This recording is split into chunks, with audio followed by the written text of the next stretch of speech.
Evet arkadaşlar, bu ilk inceleme videomuz.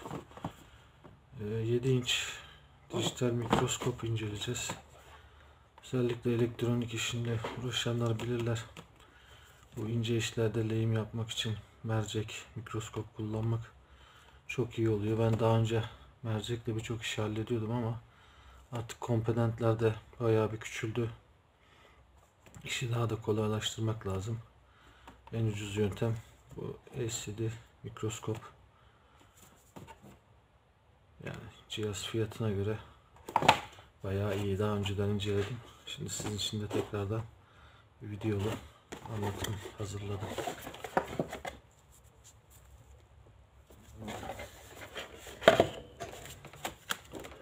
Açılışta şöyle bir koruyucu köpük, kullanım kılavuzu değil de hani daha çok cihazın özelliklerini anlatan bir kitapçık var.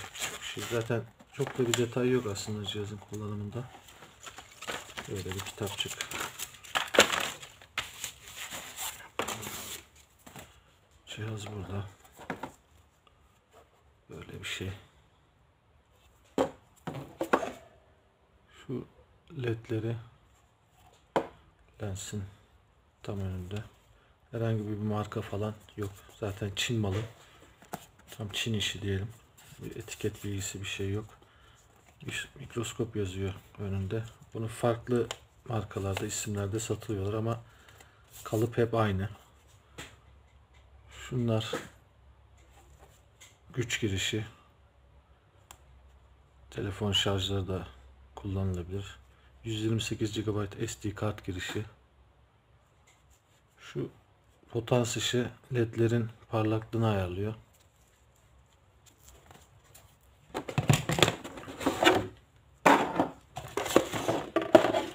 Şu da sehpası,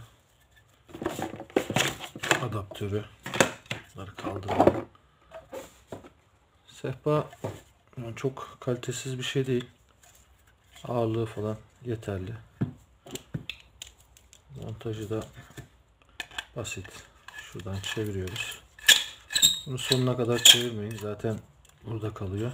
Şöyle gevşek bırakıp şu plastik kısmı sıktığınız zaman yeterli oluyor. Şöyle de ayar yapabiliyoruz. Şuradan yüksekliğini ayarlıyoruz. Şöyle geçirip şuradan sıkıştırabiliyoruz. Güç kaynağı kablosu bu. Biraz kısa. Uzun kablo kullanmak gerekebilir. Adaptör 5 volt 2 amper. Şöyle bağlantımızı yapalım.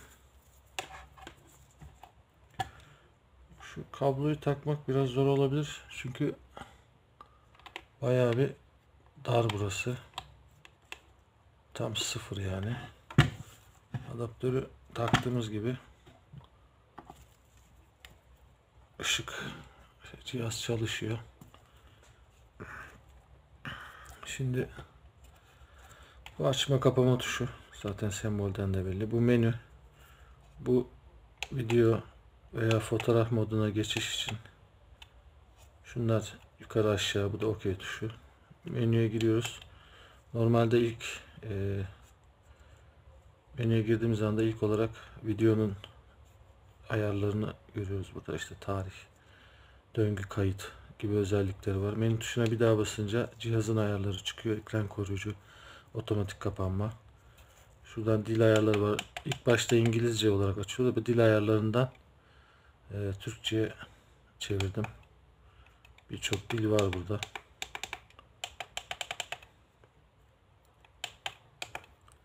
Onun dışında diğer yani bütün ayarlar şöyle gözüküyor mu diye bakayım da. Bütün ayarlar yani standart, hani çok böyle bir ince ayar yapmanıza gerek yok.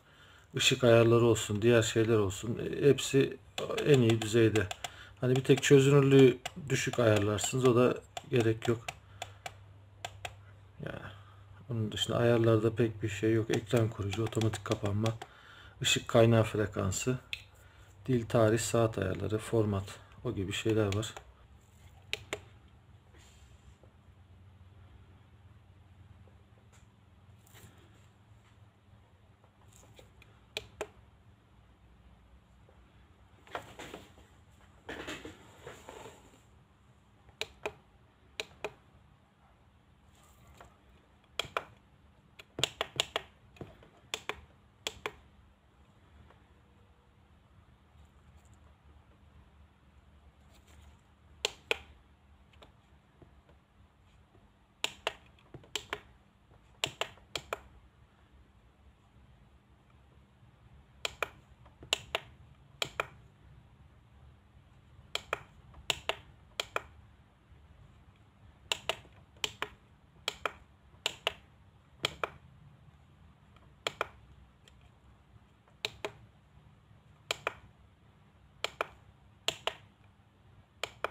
Şimdi şurada bir örnek bir kartımız var. Ona bakalım. Şunu da şöyle bir yapayım, sizler de görün. Şu LED parlaklığı biraz yüksek. Şunu kısayım. Bu netlik ayarı. Buradan netlik ayarı yapabiliyorsunuz. Şu yukarı aşağı tuşu 4x'e kadar zoom yapabiliyor. Yani manuel olarak daha etkili ama yazılımsal olarak da işe yarayabilir. Çok yakına çektiğinizde netliği tekrar ayarlamanız lazım.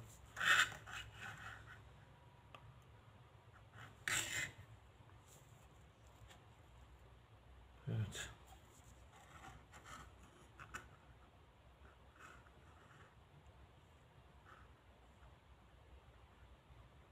Yani gördüğünüz gibi bayağı bir iyi görüntüsü var.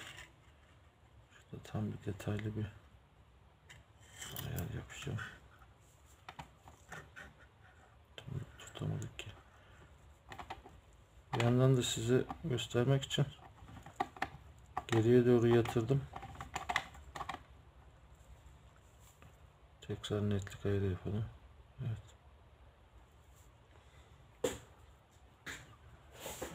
Bakayım. Gayet güzel gözüküyor. Yani şu entegre minnacık bir şey. Normalde mercekte bile zor okunur. Gayet net görüntüsü var. Cihazın kutusunda göründüğü gibi hani böyle dümdüz, pürüzsüz bir görüntü yok. Çok hafif az karıncalanma var. Ama gayet başarılı.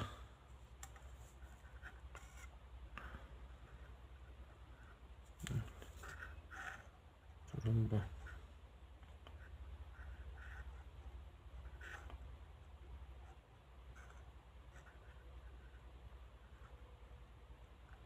Evet, şu entegre, şurada tekrar netlik yapalım. SP7022. Şurada ufacık bir entegre. Mercekle bile zor görünür. Buradan nasıl daha iyi gösterebilirim onun ayarını.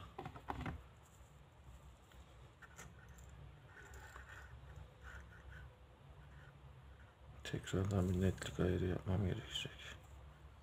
Evet.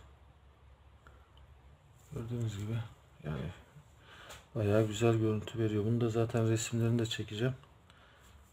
Videodan pek net olmayabilir. Evet. Cihaz bu. Şimdi bunda bir de açıklamalarda dikkat ettim. Pil dahil değildir diyor, özellikle yabancı sitelerde. Anladığım kadarıyla bu cihaz pille de çalışıyor. Şimdi cihazın içini açacağız. Bakacağız nasıl bir yapısı var, malzemeler nedir. Bir de bu şarj olayı var mı? Acaba pille çalışıyorsa kart üzerinde şarj bölümünün malzemeleri dizilmiş mi yoksa dizili değil mi? Ona bir bakacağım. Adaptörü de inceleyeceğiz. Yani cihaz gayet görüntüsü çok güzel, net. Yani her türlü ayarlamayı yapabiliyorsunuz. Özellikle LED aydınlatma bayağı bir işe yarıyor.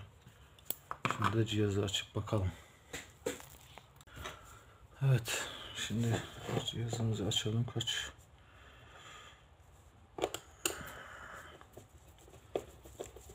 Bir vidası var.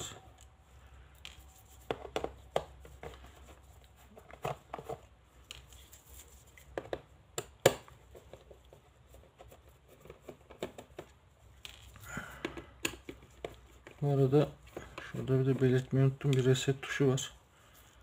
Galiba bu da hani bir donma olayı falan olursa diye koymuşlar diye düşünüyorum. Yani bu acaba uzun süreli çalışmada donma yapıyor mu veya SD kartla alakalı donma olayları var mı ki bunu koymuşlar diye düşünüyorum.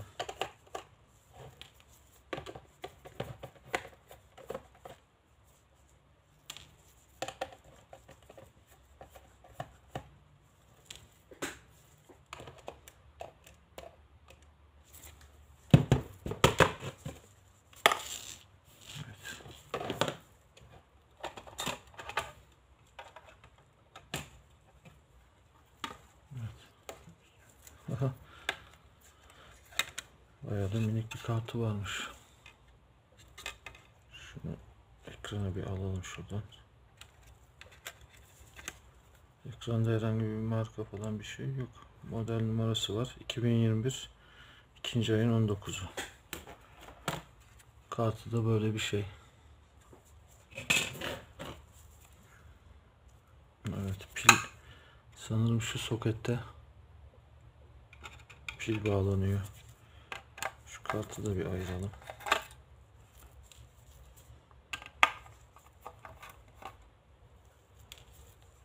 Şu parça, şu dişli.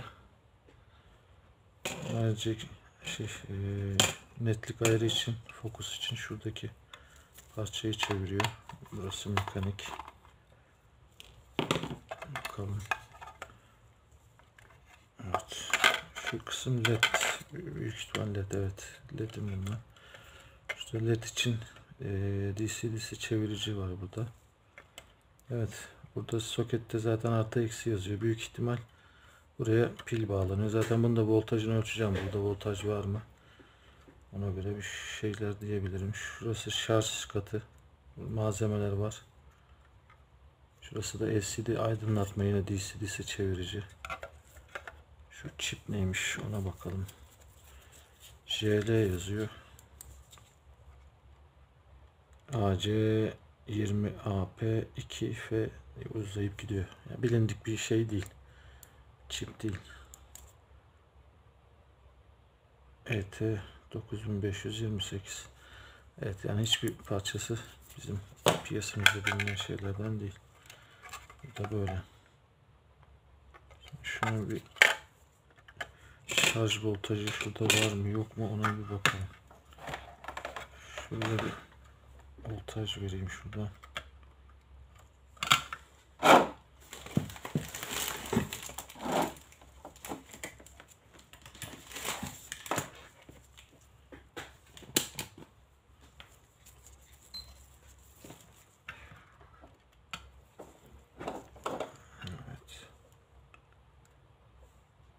Evet, burada 4 volt var. Tabii biz boşta ölçüyoruz. Büyük ihtimal pil bağlanınca, şarj olunca, dolduğu zaman 4.2 volt olacaktır. Burada 4 volt var. Demek ki buraya pil bağlanabilir. Fakat buraya tahminimce pil şuraya yerleşiyor. Şu arka kısmı. Bir lipo pil kullanılabilir. Büyük ihtimal lipo pil. Keşke şu laptoplardan söktüğümüz liyon piller takılabilseydi. Evet, şöyle otursak ancak şu boşluğa pil geliyor olabilir. Belki böyle de olabilir ama sanmıyorum. Şu boşluğa pil geliyor. Yani küçük bir pil bulup, lipo pil bulup buraya konulabilir. Onun dışında başka da bir şey yok zaten. Kart ufak bir kart. Hani çok öyle amşan bir şey beklemiyorduk zaten de. Ama dediğim gibi fiyat performans ürünü, çalışması gayet güzel. Şimdi bu cihazı toplayayım. Bir de adaptörü inceleyelim. Ondan sonra da başka bir şey kalmıyor. Evet. Şimdi adaptörü inceleyelim. 5 volt 2 amper demiştik. Önce şuraları bir yoklayayım. Genelde burada vida oluyor ama vida yok. Olsaydı zaten şurada ele gelirdi. Acaba pres mi, tırnak mı?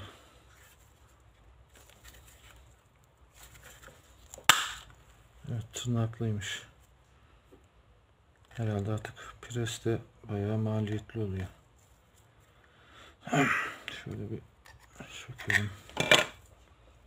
Evet, yani adaptör çok da kalitesiz değil. İlk görünüşte şurada şu bacak değmesin buraya.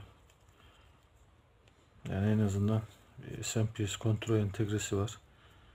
Optokublör var. Yani yalıtılmış.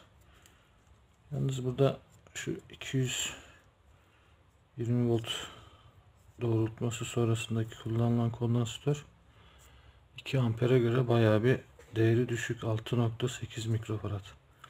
Yani en azından bir 22 mikrofarad olmalı 5 volt 2 amper için. Çıkış diyordu 3 amper. Tamam, onda sorun yok. Filtre kondansatörü 820 mikrofarad.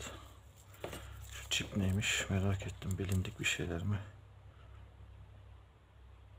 CSC 7203 bilindik bir şey değil. Sigorta yerine 4.7 ohm direnç kullanmışlar.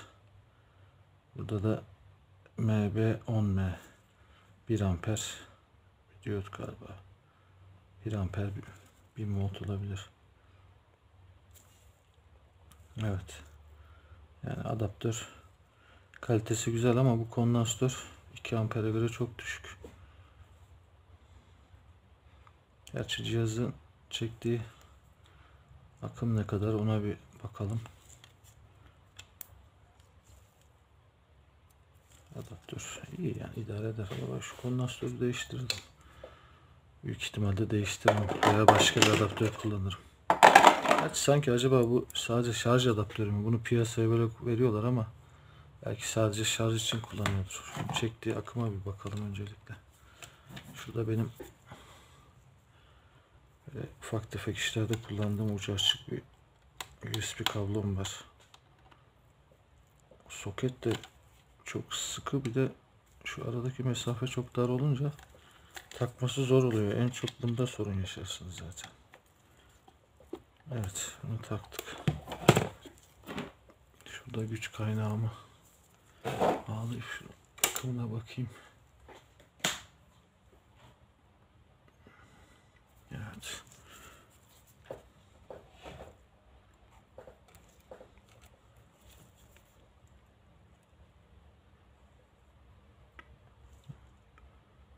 Geldi. 750 miliamper çekiyor. Işık kapalıyken 700 miliamper. Tam açalım. 900 875 900 miliamper arası gidiyor. Evet. Yani maksimum 900 miliamper çekiyor. Yani zaten adaptör 2 amperlik bir adaptör değil. 5 voltlu 2 amper. Hani belki verebilir anlık olarak ama veya uzun süreli de verebilir ama şu kondansatörün gideceği kesin. Evet, entegrenin de bir soğutması yok. 5 volt 2 amper verse bile yeterli değil. Ama cihaz 900 miliamper çekiyor. Uzun süre götürür. Öyle düşünüyorum. Yani adaptör de çok kötü değil.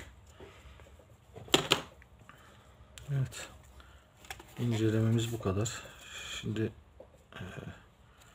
video sonunda bunun menülerdeki ayarları nedir? Onu da net detaylı resimlerini çekeceğim.